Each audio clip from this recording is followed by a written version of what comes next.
ITB 2021 dan hari ini aku bakal ditemenin sama Halo, aku Nisha, aku dari FK Unair. Jadi nanti di sini kita berdua bakalan mengajarkan tentang kimia, itu tentang termokimia. Ya nggak, Brigit? bener banget. Kalau gitu kita boleh langsung next slide dong. Nah, ini termokimia. Kira-kira apa ya termokimia itu? Supaya kita bisa lebih paham, kita langsung ke slide selanjutnya aja.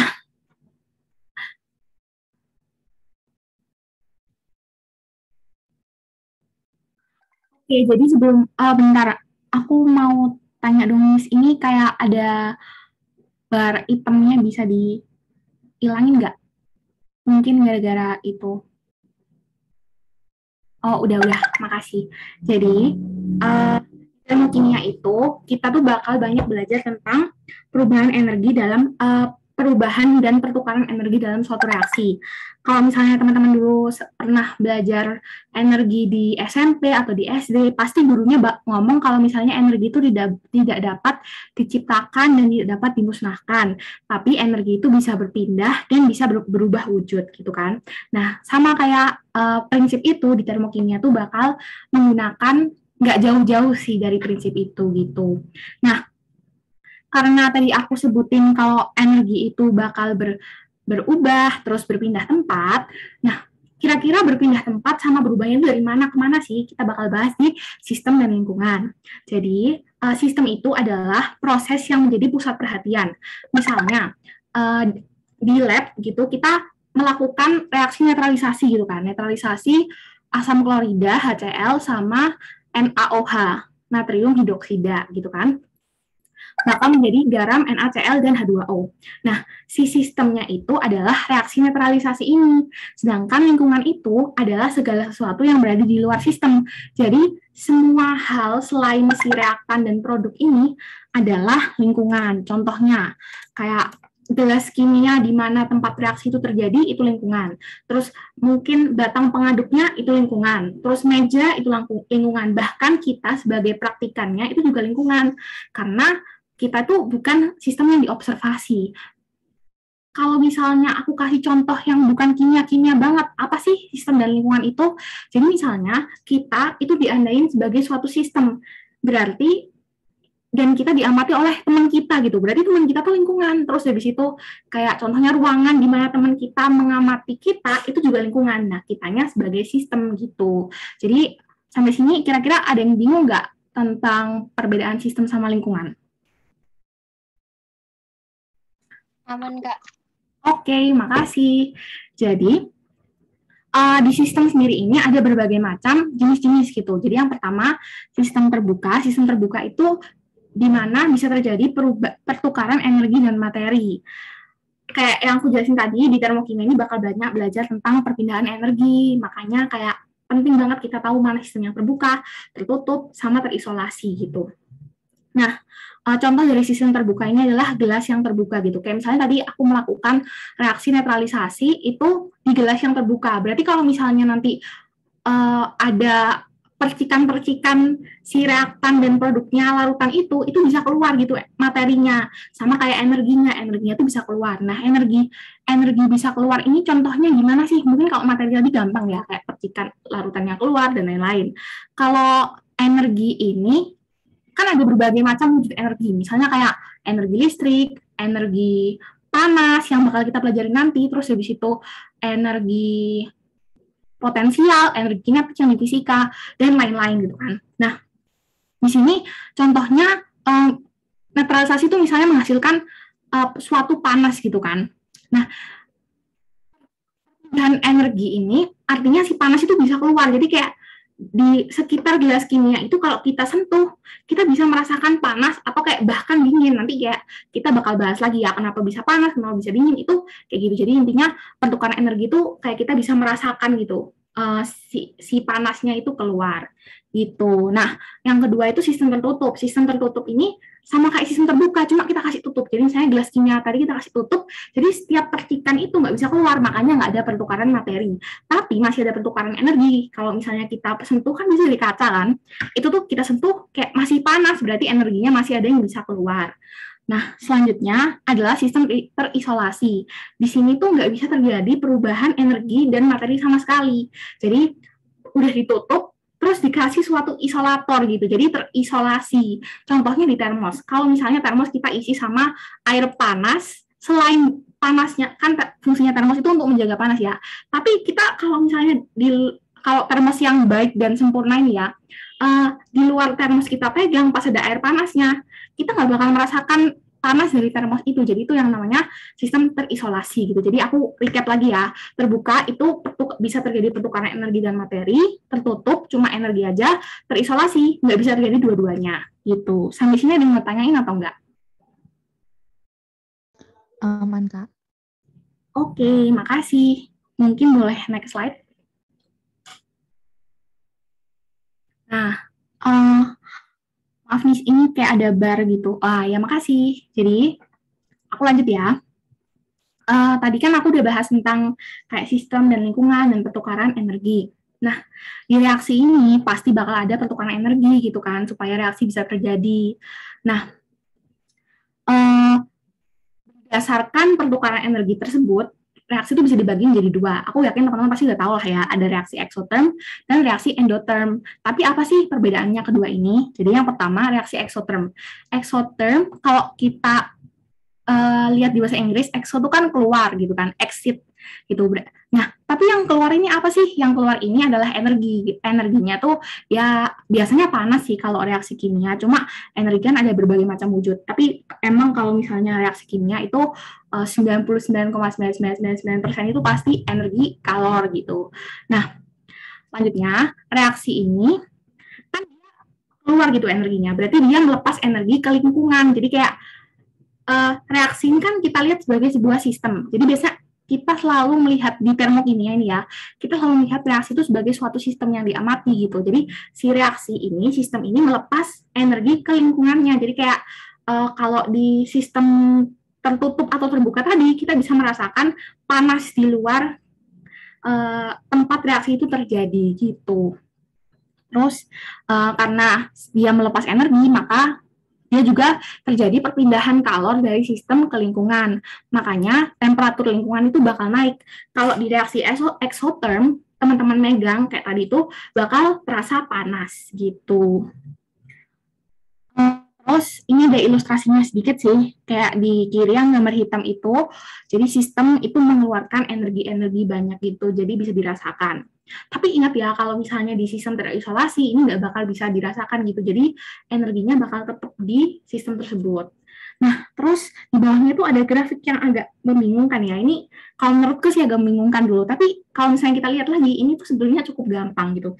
Jadi itu ada H itu adalah entalpi gitu kan, dan ini tuh seiring jalannya reaksi gitu. Ada reaktan ini hanya itu bakal lebih tinggi. Kenapa?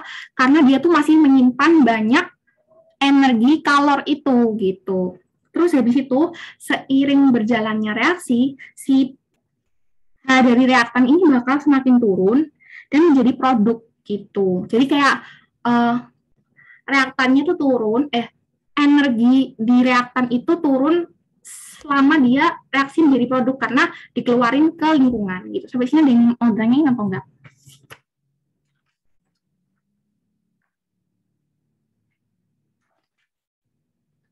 Atau masih kurang paham?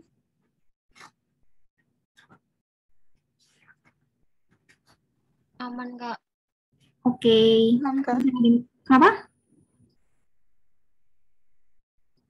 Oke, aman ya. Kalau misalnya ada yang tanyain, boleh langsung ketik di chat gitu. Jadi kayak yang tadi, karena hanya itu menurun, delta H itu kan perubahan reaksi, perubahan entalpi, delta itu pasti akhir dikurangi awal kan, akhirnya lebih kecil daripada awal, makanya si delta H-nya si delta H-nya ini bakal negatif gitu. Jadi biasanya ini dihafalin ya, cuma kayak sebelumnya nggak terlalu perlu dihafalin kalau teman-teman tahu konsepnya. Boleh next slide. Nah, selanjutnya kita bahas tentang temannya si reaksi eksoterm ini, yaitu reaksi endoterm. Nah, kalau tadi exo itu exit, kalau sekarang aku sih ingatnya endo tuh in ya, kayak berarti dia tuh masuk. Nah, sama kayak tadi, yang masuk itu adalah energi. Biasanya energi kalor gitu. Kalau misalnya aku summarize lagi, jadi reaksi endoterm ini adalah reaksi yang sistemnya menerima atau menyerap energi dari lingkungan. Nah, energi itu karena berbentuk kalor biasanya, maka terjadi perpindahan kalor dari lingkungan ke sistem. Nah, kalau di reaksi ini biasanya di luar reaksinya itu terasa cukup dingin gitu, karena temperatur lingkungannya turun. Cuma ini nggak bakal sedrastis yang panas tadi, karena lingkungan itu kan sangat kayak luas gitu ya, sangat besar. Biasanya kedinginan suatu reaksi yang kita rasain itu nggak bakal signifikan sampai kita bisa merasakan kayak kalau misalnya kita sentuh air mendidih itu kan panas banget. Ini nggak gitu-gitu banget sih kalau misalnya di case reaksi endotherm. Nah, sebenarnya di real life reaksi endotherm ini juga nggak sebanyak reaksi exotherm kejadiannya gitu.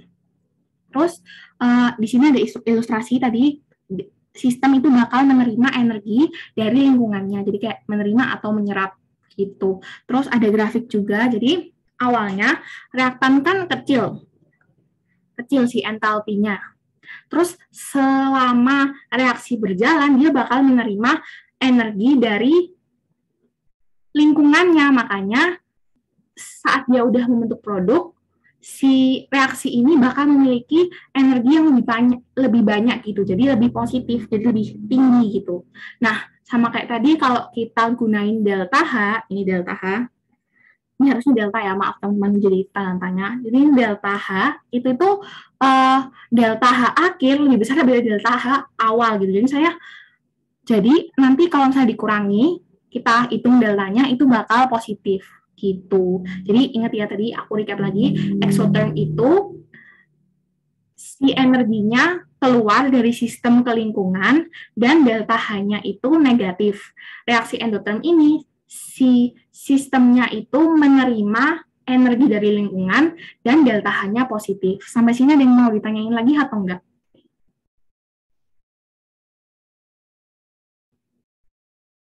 Atau udah aman?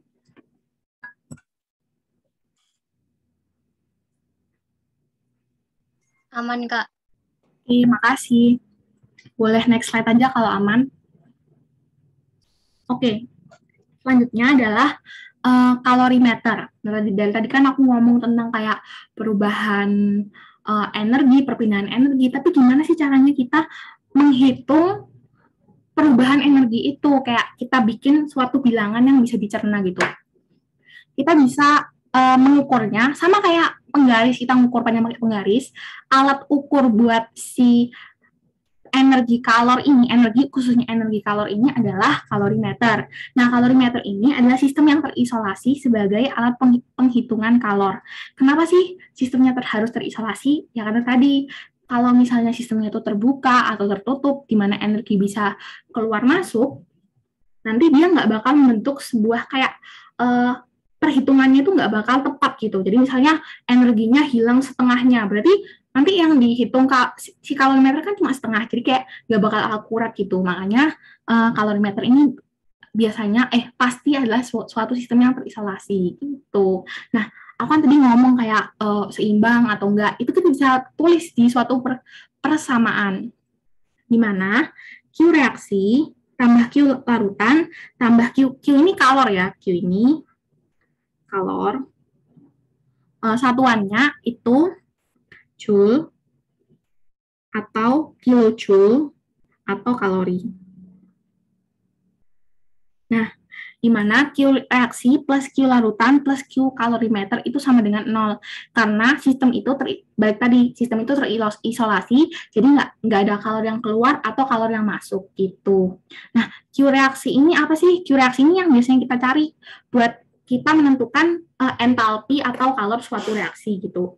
Kalau Q larutan sendiri kita bisa hitung dengan rumus yang kayak legendaris banget menurutku. Jadi M C delta T. Nah, tapi perlu diingat-ingat ya, kalau misalnya M-nya ini adalah MZ-nya yang delta T-nya naik. Jadi biasanya bakal dikasih data suatu kenaikan delta T. Nah, kita pakai massa dan C ini kalor jenis ya, kalor jenis.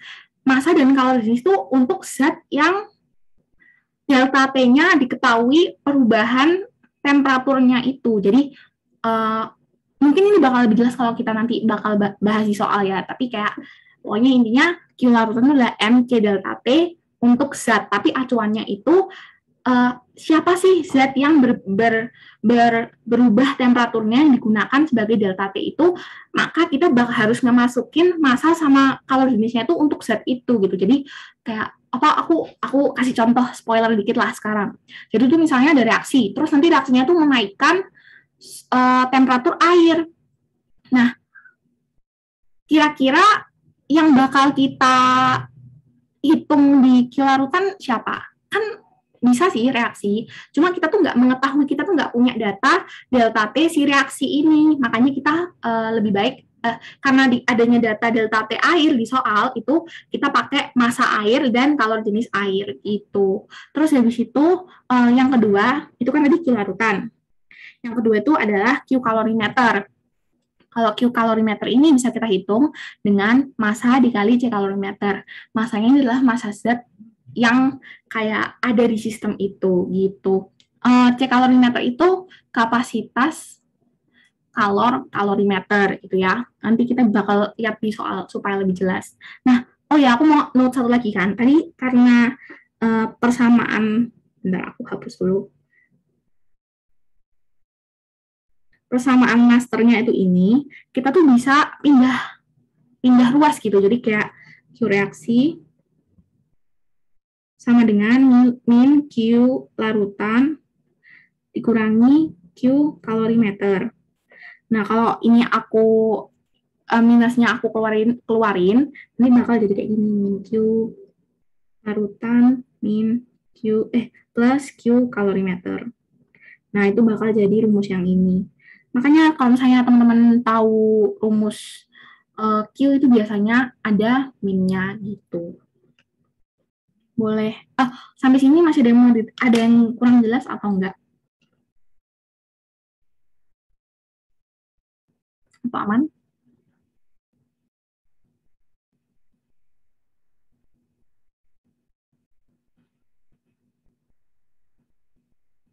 Aman, Kak. Oke, makasih. Bentar, boleh next. Nah, selanjutnya kita bakal bahas yang namanya hukum Hess. Jadi hukum Hess ini intinya mengatakan bahwa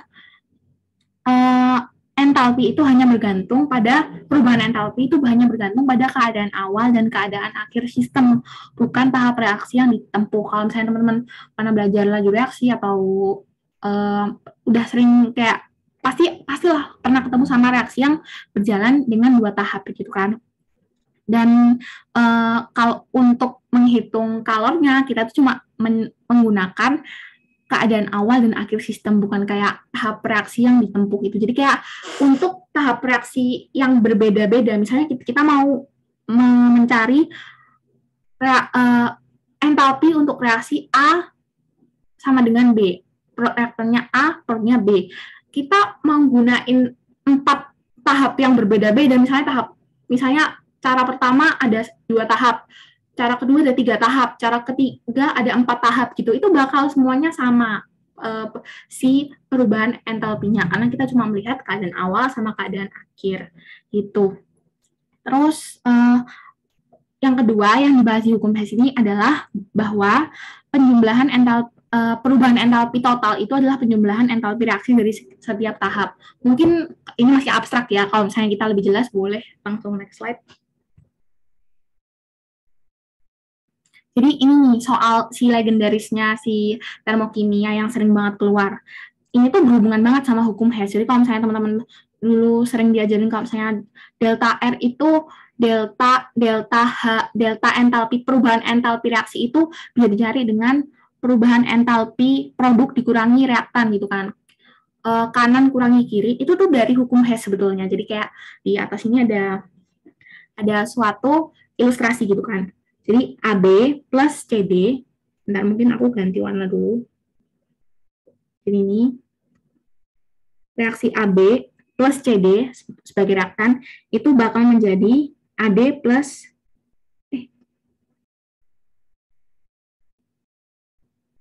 AB plus CD itu bakal menjadi AD plus CB gitu kan. Maaf teman-teman tadi ada kesalahan teknis. Nah, ini tuh bisa didapatkan dari kayak misalnya ada reaksi gini kan, AB plus CD sama dengan AD plus CB. Ini bisa didapatkan dari pertama kita AB plus CD menjadi A plus B plus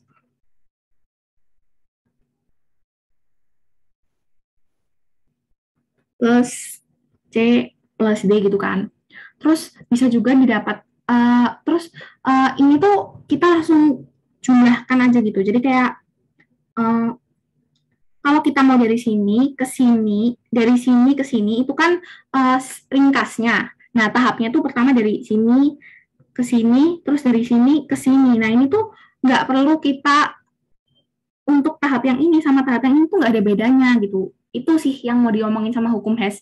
Jadi dari situ, dari perhitungan itu, ini kan ada delta HR. Mungkin aku hapus dulu supaya nggak terlalu crowded. Ini ada delta H reaksi gitu kan. Ini bisa didapatkan dari delta H1, ini tahap pertama, kita ditambah tahap kedua ini bakal sama aja sama delta H yang kayak langsung gitu. Sampai sini ada yang mau tanyain atau enggak? Atau masih kayak kurang paham gitu? Boleh diulangin nggak, Kak? Oke. Maaf, aku ulangin ya. Jadi itu gini, misalnya kita punya reaksi gitu kan. Reaksi ini bisa berjalan dengan dua cara. Jadi kayak ada dua cara di mana reaksi ini bisa terjadi, dua metode gitu. Yang pertama, kita langsung, jadi kayak dari sini, reaktan ini langsung menjadi produk ini. Buat metode yang kedua, reaktan ini dibentuk jadi produk ini dulu. Produk yang ini dulu. Nah, setelah membentuk produk ini, si produk ini kita jadiin reaktan untuk reaksi kedua gitu. Jadi kayak ini kita jadiin reaktan, kita bikin reaksikan lagi buat menjadi ini. Jadi kayak ada dua yang mau disampaikan diagram ini, misalnya ada dua metode suatu reaksi bisa berlangsung. Kayak yang ini langsung, yang ini dia bertahap gitu kan. Kita nggak tahu ya apa bedanya dua reaksi ini paling efektif, yang lebih efisien yang mana. Pokoknya ada dua metode reaksi ini bisa mencapai produk ini dari reaktan ini. Nanti bisa juga ada nanti kayak metode lain gitu, yang dia membentuk sesuatu dulu, terus sesuatu ini kan sebagai produk dari reaksi pertama, dipakai sebagai reaktan di reaksi kedua membentuk produk lagi gitu kan, di reaksi kedua. Nah, terus habis itu produk ini digunakan lagi di reaksi ketiga sebagai reaktan membentuk baru ini gitu. Jadi kayak suatu reaksi itu bisa terjadi dalam berbagai macam metode gitu. Tapi untuk semua metode ini entalpinya itu bakal sama, kayak nggak ada perubahannya gitu. Mungkin masih kurang paham atau gimana? Paham, Kak. Terima kasih. Oke, jadi itu ya, kita bisa dapat kayak nanti bakal ada, misalnya teman-teman disuruh cari dari pembakaran gitu, atau dari data-data entalpi yang diketahui gitu. Jadi kayak ada reaksi terus data entalpinya ini, suruh cari reaksi lain, itu bisa dicari dengan hukum Hess. Nanti mungkin bakal dibahas soalnya supaya bisa lebih paham. Tapi intinya hukum Hess itu gitu. Jadi kayak untuk semua metode di mana satu reaksi bisa terjadi, si entalpinya itu bakal selalu sama gitu. Kalau misalnya udah paham, mungkin boleh next. Nah, ini tuh sama kayak tadi, cuma ini bentuknya adalah diagram gitu kan. Jadi, misalnya ini ada dari A, ini A itu suatu reaktan ya. A ke C, ke produk C. Terus habis itu dia bakal membentuk D itu. Terus dia lanjut ke E lagi. Nah, terus dia lanjut ke B. Nah, kan ini tuh kalau diperhatikan tuh ya, ini kan tahapnya ada banyak. Ini misalnya ini yang pertama gitu. Terus ini yang kedua, ini yang ketiga. Terus ini yang keempat, ini yang kelima.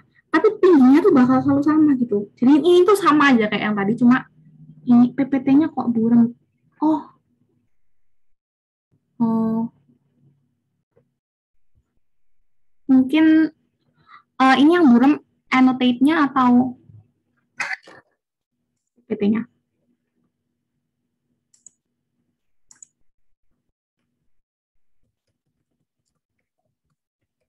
Teman-teman yang lain ada yang PPT-nya buram juga atau enggak?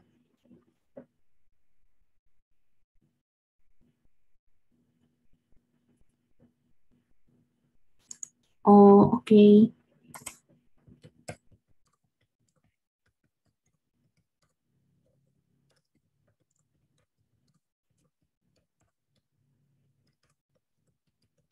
Bentar ya.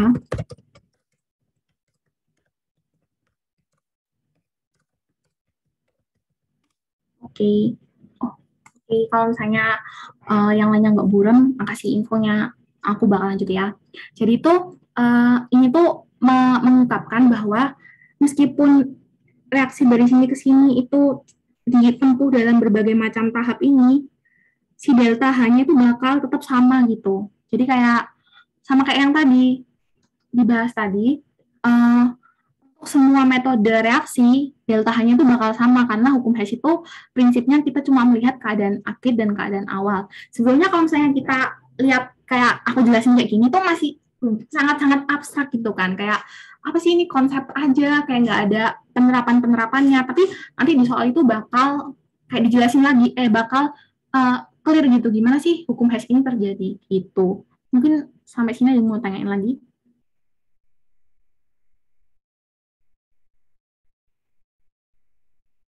Atau ada yang kurang jelas, boleh di chat atau on mic.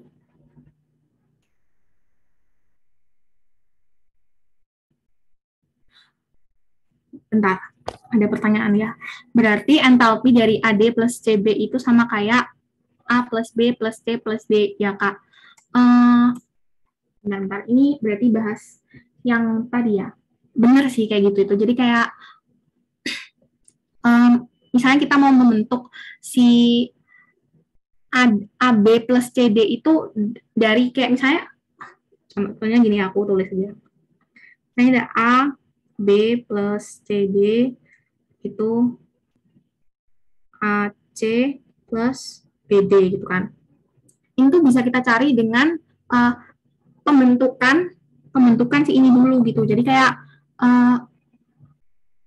meskipun si reaksi itu berjalan dengan berbagai macam kayak tahapan yang berbeda-beda, kayak selama produk sama reaktan sama produknya itu sama, delta H-nya itu bakal sama gitu. Mungkin ada yang mau tanyain lagi?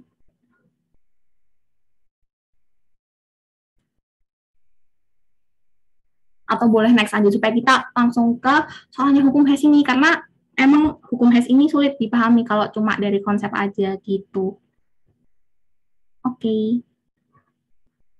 Nah, sekarang kita bakal latihan, tapi latihannya kalorimeter dulu ya, bukan hukum Hess dulu. Karena kalorimeter ini juga cukup penting. Jadi soalnya itu ada cuplikan 1,2 gram karbon dibakar dalam kalorimeter bom yang mempunyai kapasitas panas 9 kJ per derajat Celcius. Nah, suhu kalorimeter meningkat dari 20 derajat Celcius menjadi 20,4 derajat Celcius. Kalori yang dihasilkan pada pembakaran 1 mol karbon dengan AR 12 itu adalah berapa gitu kan. Jadi kita identifikasi dulu. Pertama, maaf sebentar ya.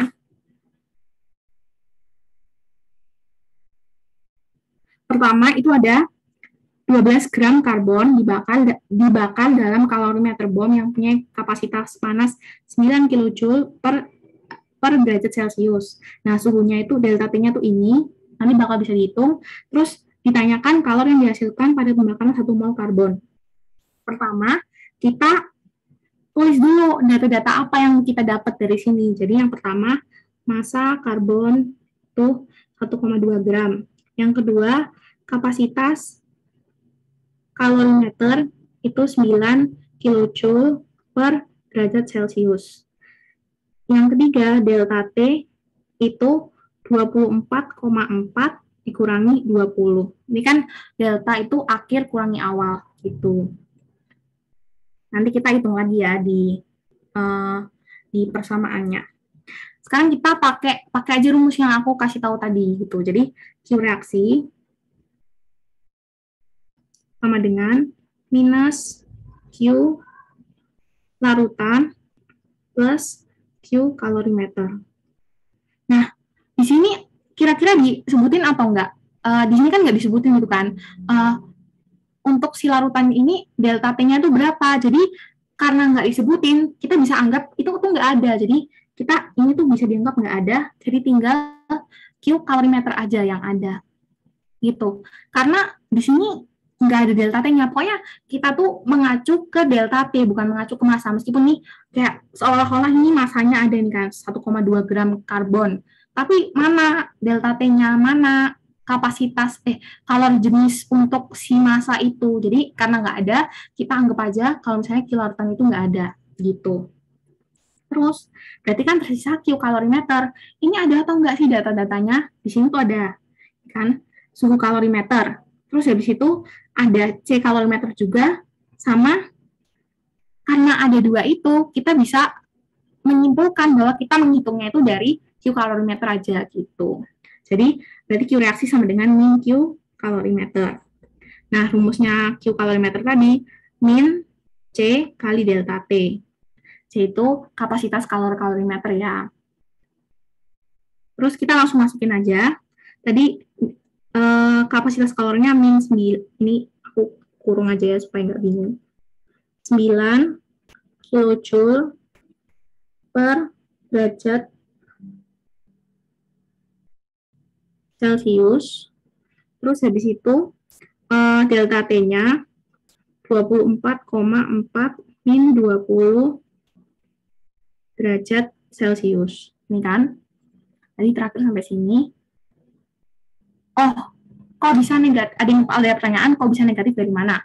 Mungkin boleh back ke slide ke itu nggak, Nis? Ke slide ke 6. Ini aku hapus dulu ya. Nanti bakal ada penjelasannya lagi kok. Nah, ini nih. Jadi, karena tadi sistemnya itu terisolasi, jadi kalau misalnya kita jumlahkan Q reaksi plus Q larutan plus Q kalorimeter, itu kan sama dengan 0. Nah, karena yang kita cari itu adalah Q reaksinya, jadi kita pindah ruas Q larutan dan Q kalorimeter ini ke kanan gitu. Jadi karena kita pindah ruas itu, jadi tandanya kan bakal berubah jadi minus. Kalau tanda yang kita keluarin, ini tanda yang kita keluarin ini, nanti ini jadi plus, terus coba aku tulis lagi aja ya, Q reaksi tambah Q larutan tambah Q kalorimeter sama dengan 0 gini kan. Ini aku pindah, jadinya itu minus Q reaksi sama dengan min Q larutan min Q kalorimeter. Ini berarti jadinya minusnya aku keluarin, berarti minus Q larutan tambah Q kalorimeter. Ini dapat negatifnya dari sini. Ada yang mau tanya, masih udah paham belum? Oke, kalau udah terjawab, kita langsung balik ke soal aja mungkin.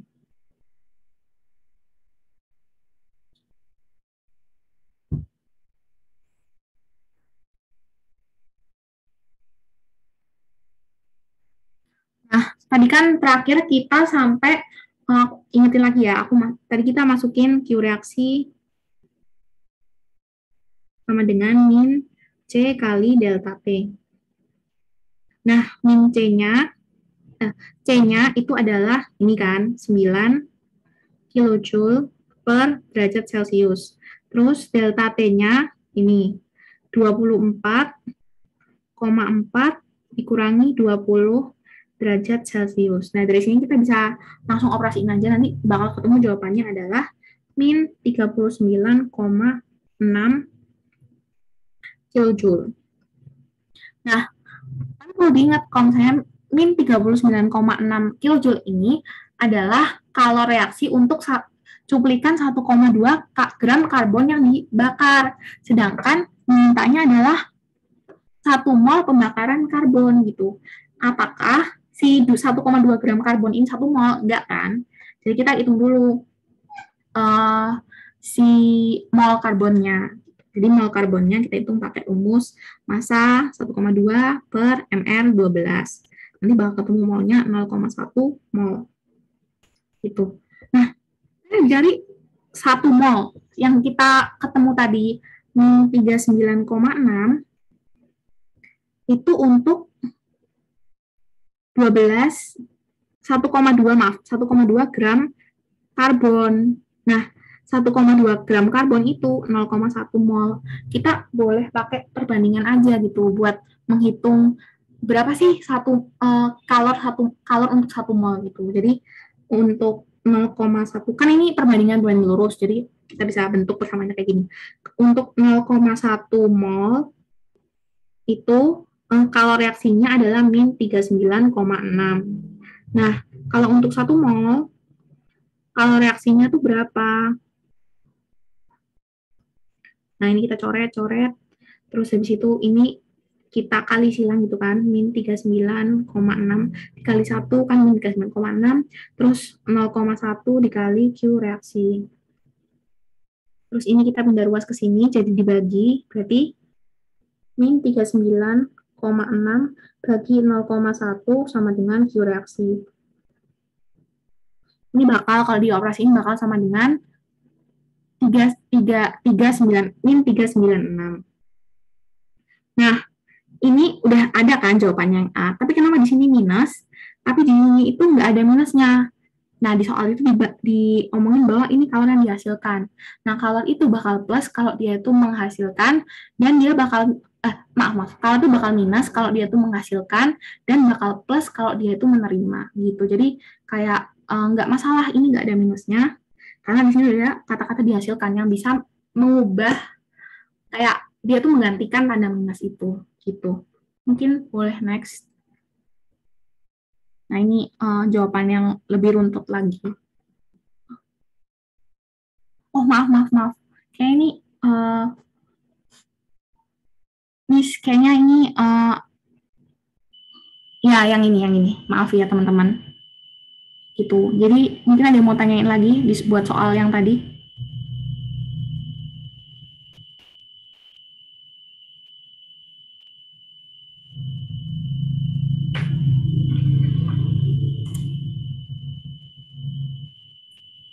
Oke, kalau aman, kita ke soal kedua mungkin. Kak, maaf tadi kenapa Q larutannya dianggap tidak ada? Karena, tolong balik ke, ya makasih Nisha. Karena di sini tuh nggak ada data untuk delta T larutannya gitu. Jadi, kita nggak bisa menghitung dong kalau misalnya nggak ada datanya. Selain itu biasanya emang kalau di kalorimeter bomb itu, jadi gimana ya, jadi kayak kalorimeter bomb itu seperti kayak gini, jadi misalnya ada wadah gitu kan, ini tentunya terisolasi. Coba aku lihat gambarnya dulu ya. Jadi di kalorimeter bomb di sini tuh bakal ada wadah lagi di dalam wadah di mana suatu reaksi itu bakal terjadi gitu. Jadi ini bakal ada reaksi. Nah, si reaksi ini kan kalau dia menghasilkan energi, dia tuh memberikan energi ke lingkungannya, si sekitarnya ini kan bakal panas. Ini sistemnya ya, ini sistem. Sedangkan wadah ini dan semua hal di sekitar wadah itu adalah lingkungannya.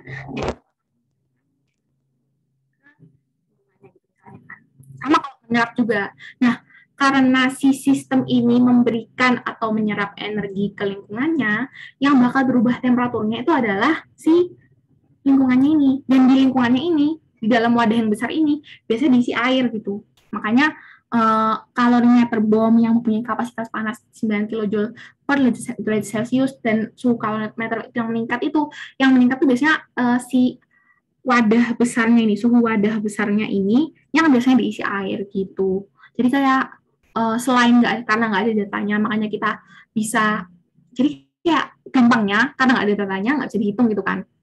Cuma kalau misalnya kita ulik lagi sebenarnya tuh kayak gini caranya. Jadi kayak karena dia kalorimeter bom, maka reaksinya tuh bakal terjadi di suatu tempat yang terpisah kan, yang bakal memberikan kalor ke lingkungannya gitu.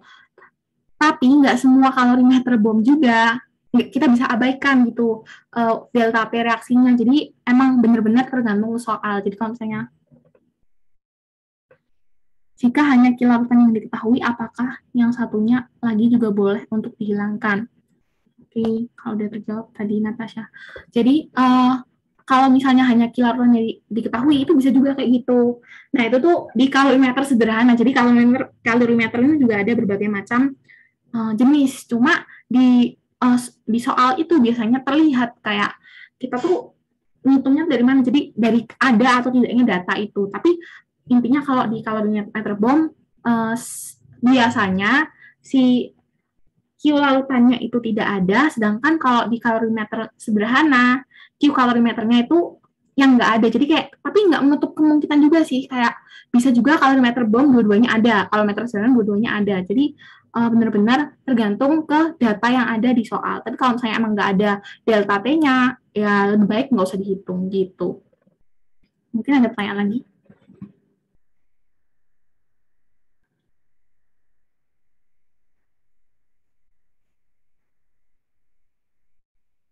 Oke, boleh ke soal selanjutnya, Nisha. Terima kasih.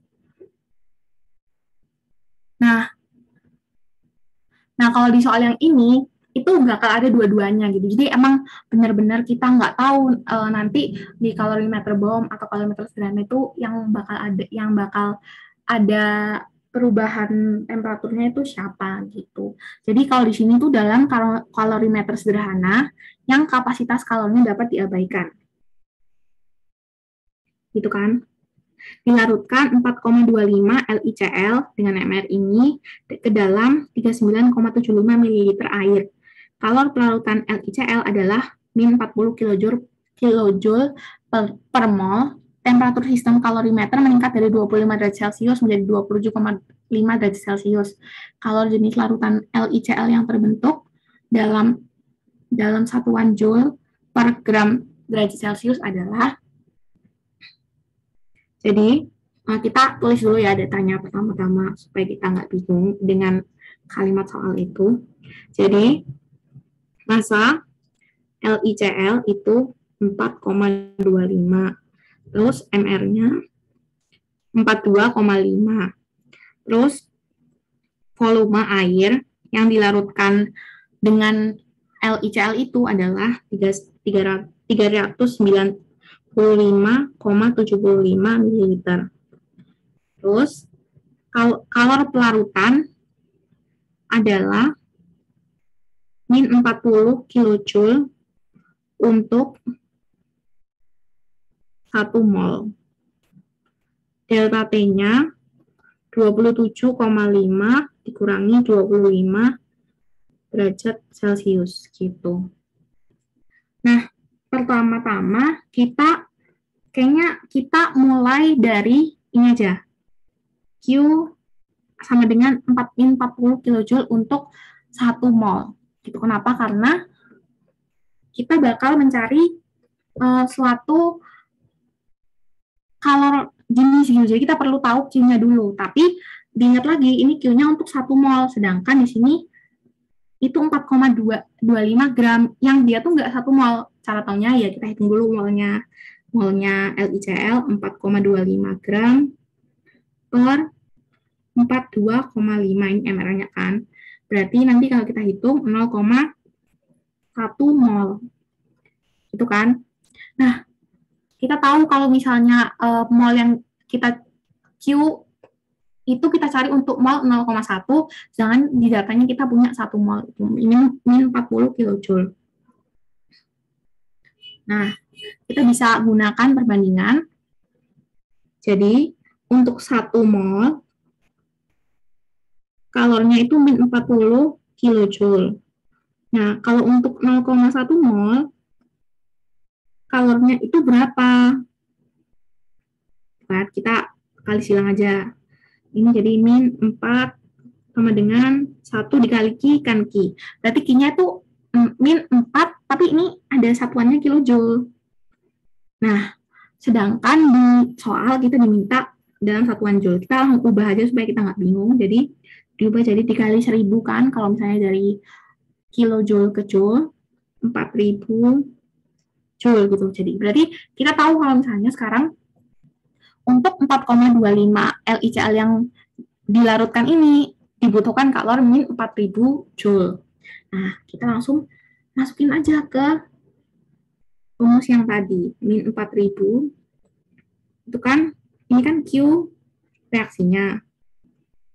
Jadi ini tuh dibalik gitu soalnya. Kita udah tahu Q reaksinya, kita mencari data kalor jenisnya. Bisa juga nanti diubah jadi massa atau delta T gitu. Q reaksi itu min Q larutan ditambah Q kalorimeter. Nah, tadi ini kapasitas kalornya dapat diabaikan. Kapasitas kalor itu punya siapa sih? Kapasitas kalor itu punyanya kalorimeter. Artinya si Q kalorimeter ini dapat diabaikan. Kenapa? Karena kalau diabaikan kan kita bisa sama dengan sama 0 gitu kan. Meskipun nanti ada delta T di kalorimeter itu, kalau dikalikan semua bilangan yang dikalikan 0 bakal hasilnya 0 kan. Jadi kayak nggak bakal berpengaruh si delta T kalorimeter kalau misalnya kapasitas kalorimeternya diabaikan gitu. Jadi ini kita bisa tulis 0 gitu. Apapun tambah 0 kan tetap bilangan itu sendiri. Jadi kalau aku tulis lagi itu sama dengan min 4000 sama dengan min Q larutan. Ini bisa ya aku bagi dengan min 1, bagi min 1. Jadi ini minusnya hilang gitu. Jadi ini 4000 sama dengan Q larutan. Nah, Q larutan itu tadi apa sih? Q larutan itu M zat yang berubah temperatur dikali kalor jenis zat dikali delta T. Gitu. Nah, maksudnya ini kalor jenis larutan LiCl yang terbentuk ya. Berarti kalor jenis setelah dia dilarutkan. Gitu. Nah, ini kan sama dengan 4000. Kita langsung masukin aja. Yang pertama, MZ-nya dulu. MZ yang naik temperaturnya ini adalah campuran dari LiCl dan air yang tadi dia dilarutin ini kan. Jadi kita gunain massa LiCl plus massa air gitu. Nah, gimana cara kita tahu massa air? Ini ada kan volume gitu. Kita ingat kalau misalnya rho air itu sama dengan 1 gram per mili. Rho itu kan sama dengan M per V. Jadi kalau kita mau cari M-nya, M itu sama dengan rho kali V. V-nya kan 395,75. Rho-nya itu 1, jadi sama aja 395,75.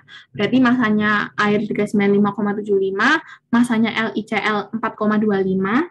Kita tulis itu sebagai massa zat 395,75 ditambah 4,25 dikali kalor jenis dicari, terus delta T-nya 27,5 dikurangi 25. Ini sama dengan 4000 nanti hasilnya. Nah, kalau teman-teman operasiin ini, bakal ketemu kapasitas kalorimeter yang dicari ini. Ini aku tulis di sini ya, atau di sini aja nggak apa-apa. Si C-nya ini sama dengan 4 Joule per gram derajat Celcius. Gitu. Berarti jawabannya adalah D. Sampai sini ada yang mau tanyain atau masih bingung?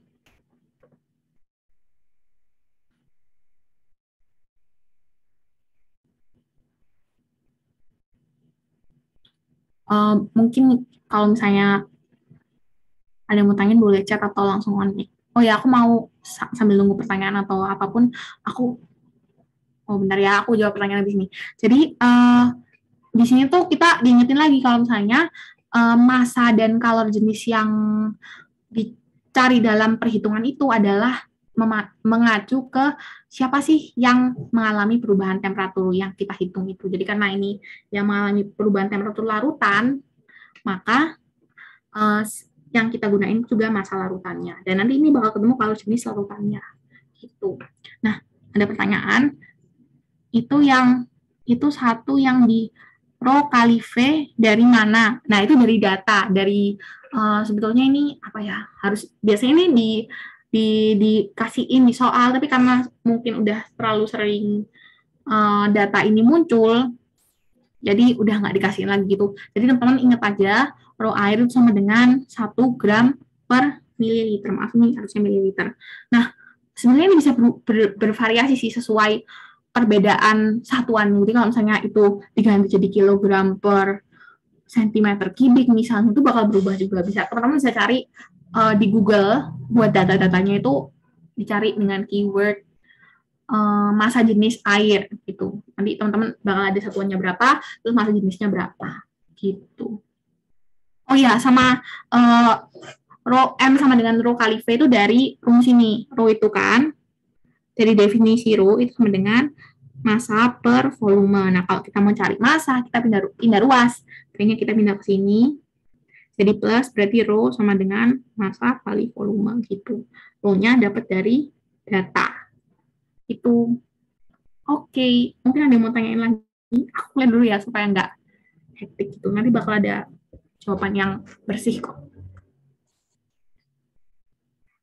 Gimana? Mungkin ada yang mau tanyain lagi? Udah aman?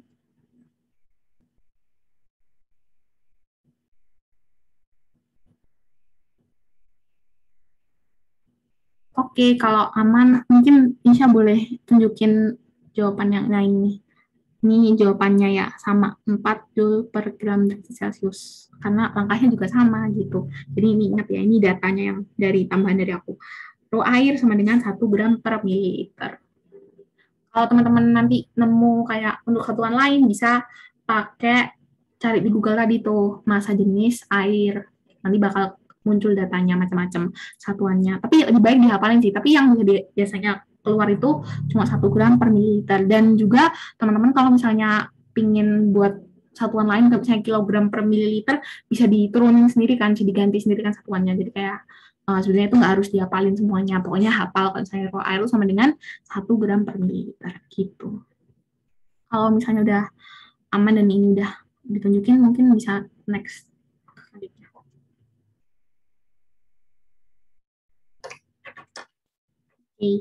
Aku clear dulu. Oke, sekarang lanjut sama aku ya guys. Jadi aku Nisha. Di sini kita bakalan belajar tentang perubahan entalpi dan juga energi ikatan rata-rata nantinya. Nah sebelum itu kenapa sih perubahan entalpi? Kenapa sih Kak nggak entalpi aja? Nah jadi entalpi sebenarnya adalah jumlah energi suatu sistem pada kondisi tekanan tetap. Nah kadang-kadang dibilangnya itu entalpi standar. Nah standar itu maksudnya kondisi yang standar dengan tekanan 1 atm atau 760 mmHg dan juga dengan suhu 25 derajat Celcius atau 298 derajat Kelvin. Nah, entalpi ini satuannya itu kilojoule dalam sistem internasionalnya.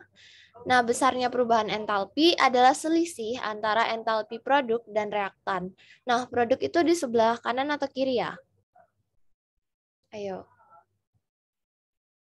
Ada yang tahu? Produk itu di kanan kan ya. Jadi perubahan entalpi itu nanti yang delta H di kanan dikurangi delta H di kiri.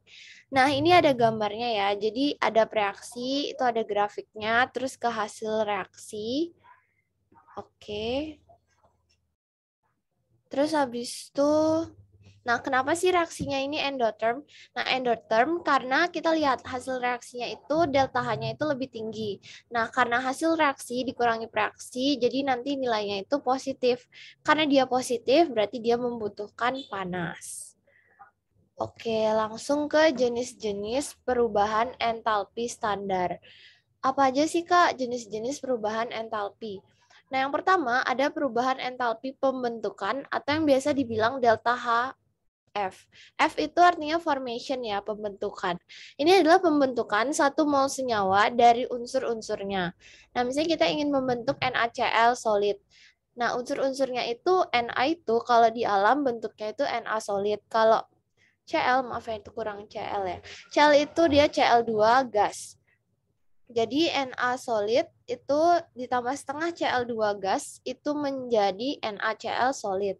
Nah, delta H-nya itu negatif. Nah, delta H ini jangan kalian hafalin nilainya karena biasanya akan dikasih tahu di soal. Kemudian yang kedua, itu ada perubahan entalpi pembakaran standar atau delta Hc. C itu karena dia combustion, pembakaran. Nah, pembakaran ini adalah pembakaran yang sempurna, 1 mol senyawa. Nah, contohnya itu ada CH, C4H7OH. Kalau dibakar itu dikasih oksigen ya, 5O2 itu menjadi 3 CO2 ditambah 4 H2O. Nah, C ketemu O2 itu jadi karbon dioksida. H ketemu O2 dia jadi air, H2O. Nah, itu ada nilai delta H-nya juga. Kemudian pembakaran itu kan panas ya, jadi biasanya delta H-nya itu minus. Terus kemudian ada perubahan entalpi netralisasi standar atau delta HN. Netralisasi itu karena ada asam ketemu dengan basa bisa menjadi garam dan juga air.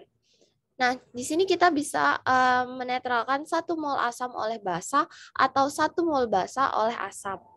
Nah, di soal itu ada misalnya kita punya NaOH. NaOH itu adalah basa kuat. NaOH ditambah H2SO4 menjadi Na2SO4 ditambah 2H2O. Sehingga delta HN dari NaOH itu min 100. Kak, kenapa sih nggak min 200? Nah, kalian lihat, itu menetralkan 1 mol. Nah, kalau di persamaannya itu ada 2 NaOH. Jadi, kalau 1 NaOH aja, itu delta H-nya itu minus 100 kJ. Sedangkan untuk yang delta H netralisasi yang H2SO4, karena di reaksinya udah 1 koefisiennya, jadi langsung delta H-nya itu sama dengan minus 200. Sampai situ ada yang mau ditanya dulu nggak? Soalnya takut. Gimana guys? Ada yang bingung nggak? Aman. Oke. Aman. Oke, kita lanjut ya, karena ini agak sedikit banyak. Waduh, ini agak kepotong ya, tapi nggak apa-apa. Yang keempat, ada perubahan entalpi penguraian. Penguraian itu 1 mol senyawa menjadi unsur-unsurnya. Nah, di sini coba kita balik ya sebentar. Nah, tadi ada pembentukan dari unsur-unsurnya, ya kan? Kemudian ada penguraian menjadi unsur-unsurnya. Nah, berarti penguraian itu kebalikannya dari entalpi pembentukan. Nah, penguraian itu kan dissociation. Jadi, delta HD itu dissociation sama dengan minus dari yang formation tadi. Jadi, mereka berdua ini berkebalikan ya. Jadi kalau kalian udah tahu misalnya delta penguraiannya segini Kak, berarti nanti formation-nya itu juga tinggal kalian minusin aja. Nah, kemudian ada yang kelima, ada perubahan entalpi penguapan standar atau delta H VAP. VAP itu maksudnya evaporation ya, penguapan. Nah, karena menguap, itu aku kasih contoh air ya. Dari kalian tinggal lihat di fasenya biasanya. Unsurnya itu tetap, di mana fasenya itu dari liquid dia menjadi gas. Nah, kalau kalian mau nguapin sesuatu, itu kan kalian taruh di kompor, misalnya air supaya mendidih. Otomatis itu dia memerlukan panas. Sehingga delta H VAP itu dia nilainya positif karena dia membutuhkan panas atau endoterm. Nah, kemudian yang keenam, ada perubahan entalpi peleburan standar atau delta H fus. Fus di sini itu adalah fusion. Peleburan, melebur itu berarti fasenya dari es solid ke fase liquid. Ya, meleleh ya, melebur meleleh itu sama. Nah, karena dia peleburan, itu dia membutuhkan yang namanya panas. Jadi kalau misalnya lilin biar meleleh, kalian harus perlu panaskan. Jadi delta H-nya itu juga positif. Kemudian ada perubahan entalpi sublimasi standar. Sublimation itu fasenya itu dari solid ke gas. Nah, itu juga membutuhkan panas ya. Jadi plus 50. Nah, sebenarnya kalau misalnya kalian pengen tahu sublimasi ini bisa dicari juga dari S ke G itu kayak hukum Hess tadi. Dari S ke G itu sama aja dari S ke L lalu lanjut dari L ke G. Jadi awalnya S, ujung akhirnya juga G. Makanya aku tuh nilainya 50 karena dia itu 44 ditambah 6. Jadi dia tuh 50 kilojoule per mol. Kemudian ada entalpi pelarutan standar. Solution ya, pelarutan. Nah, jadi ada NaCl solid, kita larutin, maka biasanya di produknya itu sifatnya aqueous atau bisa berupa ion-ion. Jadi Na plus aqueous tambah Cl minus aqueous. Kemudian delta H-nya itu positif ya di situ nilainya. Nah, sampai sini ada yang mau ditanya nggak? Gimana? Aman? Atau masih ada yang bingung? Oke. Oke ya, aku lanjutin.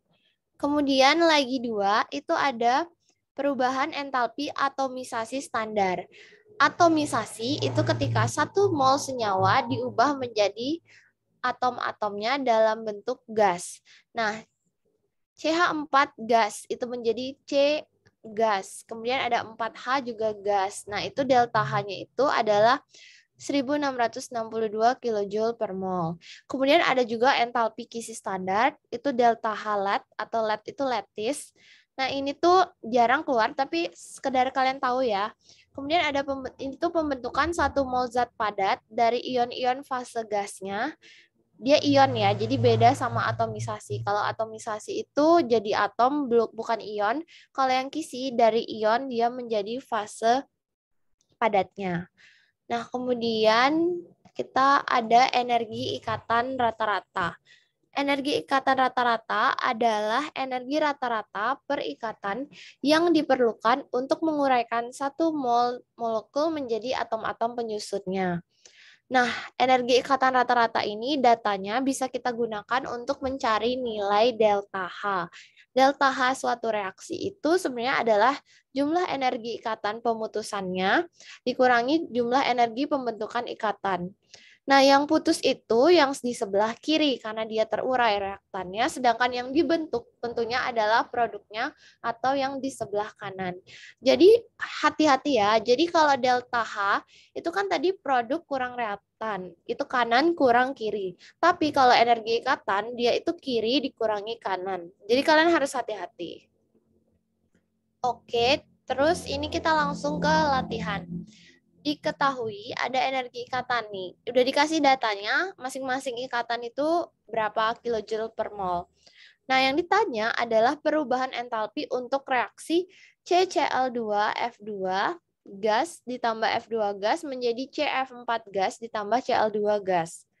Nah, oleh karena itu kalian harus tahu dong strukturnya ini gimana sih, F sama F atau C yang di tengah kah atau Cl yang di tengah.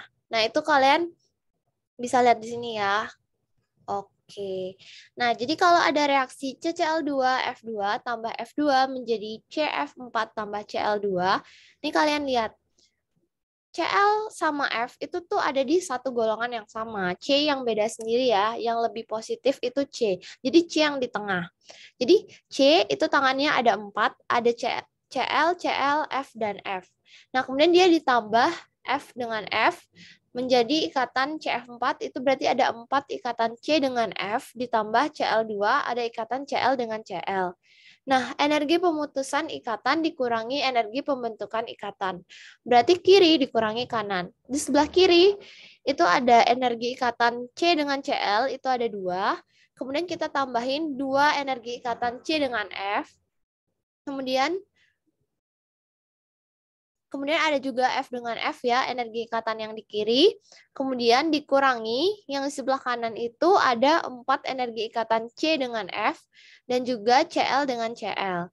Nah, nanti kalian tinggal masukin aja nilainya. Tadi di soal udah dikasih tahu ya. Wait, itu ada ya. Kalian tinggal masukin nilainya. Lalu kalian hitung dan didapat itu minus 302 kilojoule.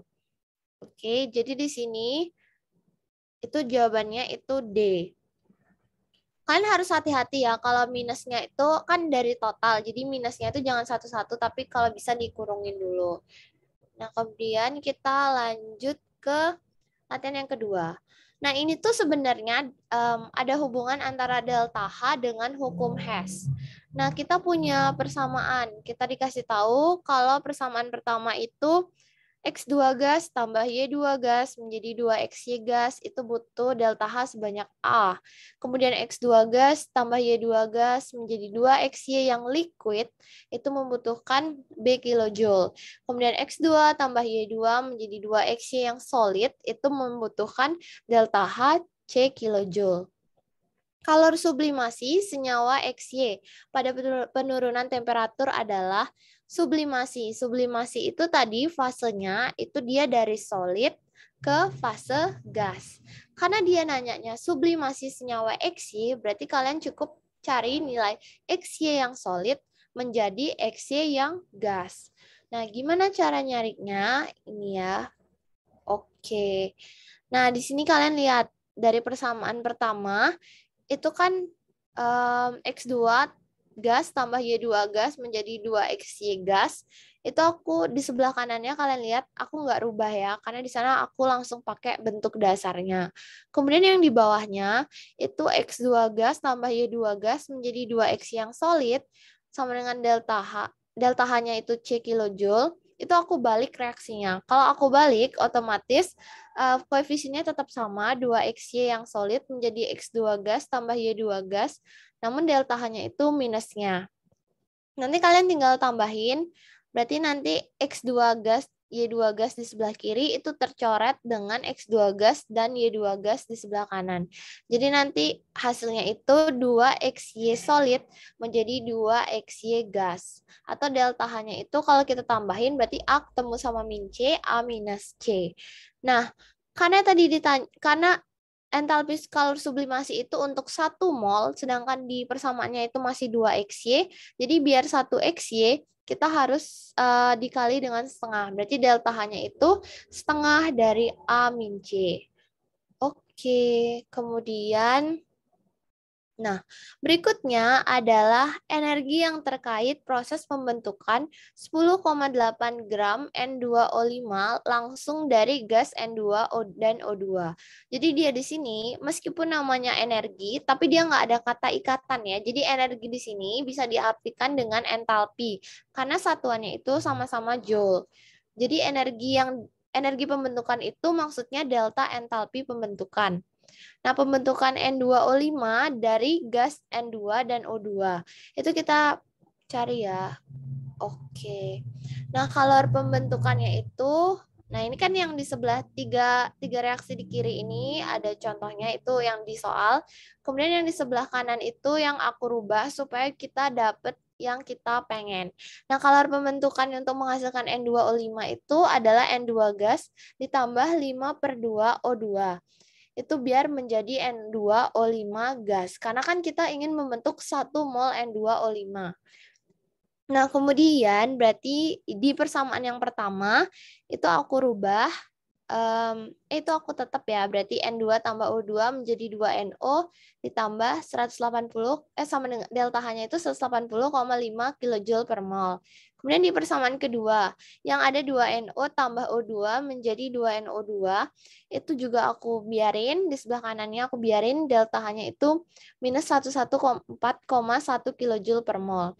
Namun di persamaan yang ketiga, itu kan awalnya di soal itu 4NO2 tambah O2 menjadi 2N2O5. Karena aku cukup ingin 1 N2O5, jadi aku bagi 2, itu menjadi 2NO2 gas tambah setengah O2 menjadi N2O5. Itu delta H-nya itu juga setengahnya, berarti minus 55,1 kilojoule per mol. Nah, ini yang di sebelah kanan, di 3 persamaan di atas ini, kita tambahin, nanti dia akan tercoret ya. NO2NO di kiri tercoret dengan 2NO di kanan. Begitu juga dengan 2NO2 di kiri kecoret dengan 2NO2 di kanan. Jadi totalnya itu N2 tambah 5/2 O2 menjadi N2O5. Itu delta H-nya 11,3 kilojoule per mol.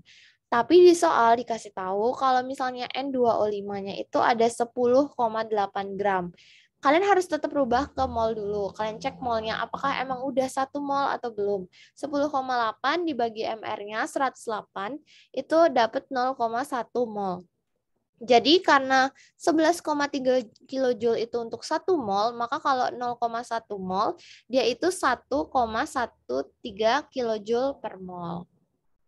Oke, sekian dulu. Mungkin dari pertanyaan tadi ada yang masih bingung nggak? Amankah? Segitu dulu ya. Gimana, Brigit? Ya, mungkin dari yang tadi latihan dan penjelasannya dan nanyain atau dari konsepnya kayak tiba-tiba lupa gitu. Boleh langsung chat atau Ami. Oke.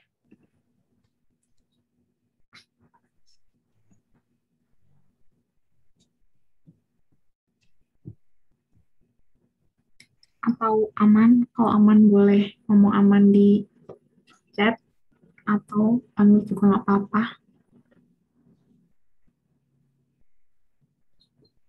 Aman sih kayaknya ya. Benar-benar. Oke.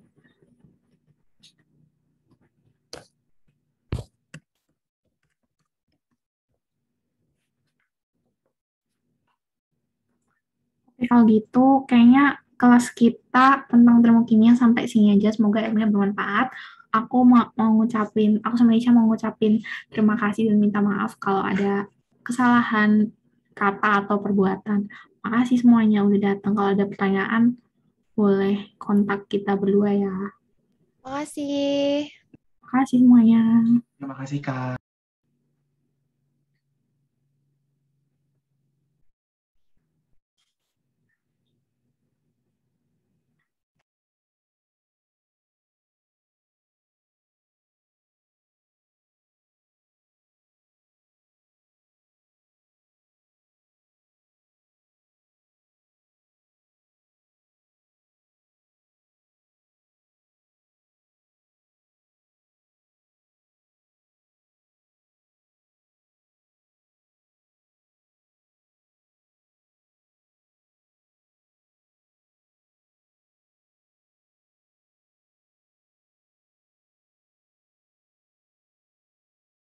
Go.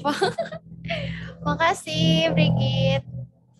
Makasih semuanya. Makasih. Istirahat. Makasih, Kak. Kak, ini boleh langsung foto gitu.